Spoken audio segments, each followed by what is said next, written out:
Here we go. Green goes up, a hammer goes down, and we're underway. Onto the front straightaway.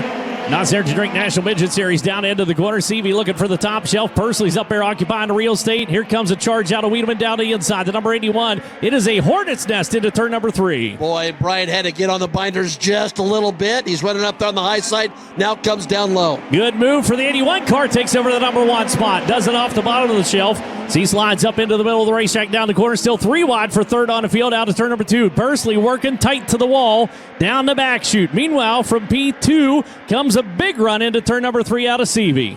CV in position to do what he's done all year long.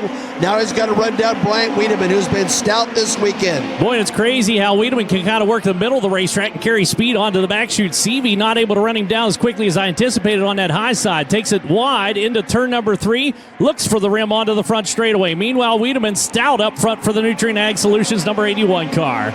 Yeah, no surprise, Jade Avedison has gone right where she likes to go on the high side. He's going to have to come down the middle off of turn number 2, but gets that done. And here's your battle up front. Yeah, that battle was actually complete down the corner. CV took it away from Bryant Wiedemann. Now Wiedemann returns the favor. CV turns him back to the inside. He'll lead that lap. Got it that last time down into turn number 1 and 2 as he coasted up across the racing surface. Now trying to drive away from Wiedemann. The top 2 definitely driving away from Rico Abreu back in P3. Yeah, when you're trying to carry that momentum into turn number 4 tonight, it's been treacherous, and that's what the situation is now for CV. Watching back behind Abreu, starting to pull away from Dason Pursley. Down the inside comes Gavin Miller, the Allentown, Pennsylvania racer. Oh, up and over goes Jade Avedisian. Got into the wall down at turn number 1. And unfortunately, the 7X going over as well as Jade. I see her moving around in the race car. Team Mez throws his hands up in disgust. Behind the wheel of the EnviroFab number 7X. But that was another vicious hit into the wall. And we're back underway.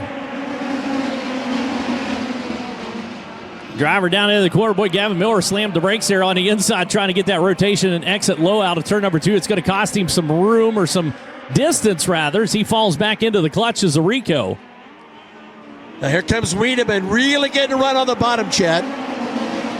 He's going to hustle it up on Logan CV down in the corner, drive out wide, kind of test the waters on the 57. CV's able to clear to the outside, but Wiedemann's hanging with him. He's going to run her deep into turn number 3. We're into single digits now.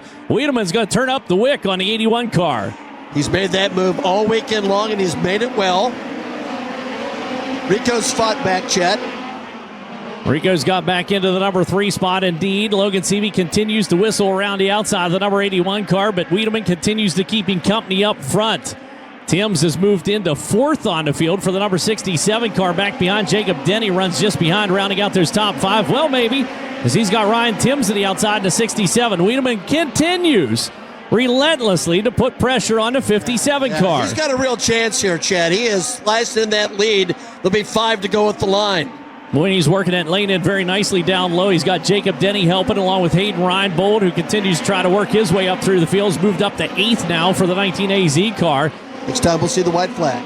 Yeah, white flag going to be coming out for the 57 cars. Opened up the lead. Rico continues to throw sliders on Gavin Miller. Gavin just kind of lets out of the throttle, lets him sweep on through, and then goes back down to the inside and right back into the number 3 spot. But Rico's going to keep the pressure on that battle for the final podium position as they roll out turn number 4. Miller again gets to the white flag first, and Rico again goes down to the inside. Yeah, another shout out to Jacob Denny on his return back. Has a good run going as well.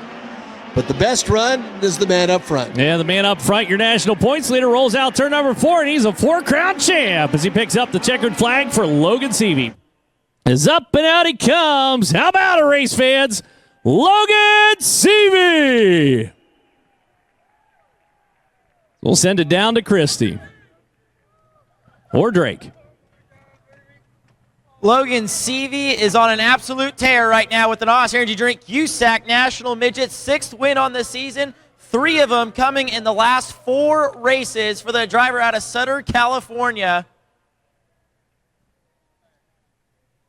And Abacus Racing is definitely putting them on the map. And Logan CV back in Eldora victory lane, this time in a midget. I know you've wanted to win here in a midget for quite some time now. How does it feel to now finally have won at Eldora with the NOS Energy Drink USAC National Midgets? Yeah, about time. I feel like I've run well here a lot in the past, on the podium a bunch, but yeah, this win's it's been tough. And man, the middle part of the race, I could see the 81 there on the screen, and we had that yellow with 8 or 9 to go. And man, honestly, the best thing that could have happened was the Rico to jump the start there. I knew that kind of cleaned up the outside a little bit, and I could slide myself. And I was really worried about sliding myself on the restart and have Rico get a big run from third. But man, I can't say enough about this race car. We threw some stuff at it for the heat, and we were really, really bad, and kind of went back to the drawing board and kind of went back to where we knew we were going to be good. And man, they had this thing dialed in so good. But yeah, like I said, I could see the 81 there rolling, and I was just watching the board way too much. And I kind of told myself at the end, quit watching the board and just go hammer it. And that's what we did there at the end, and I feel like I was going a lot better. So man, yeah, sometimes it helps, but right there it was kind of taking my concentration away. And man, like I said, I just kind of focused in and kind of laid against the concrete a little bit, and man, that was so much fun.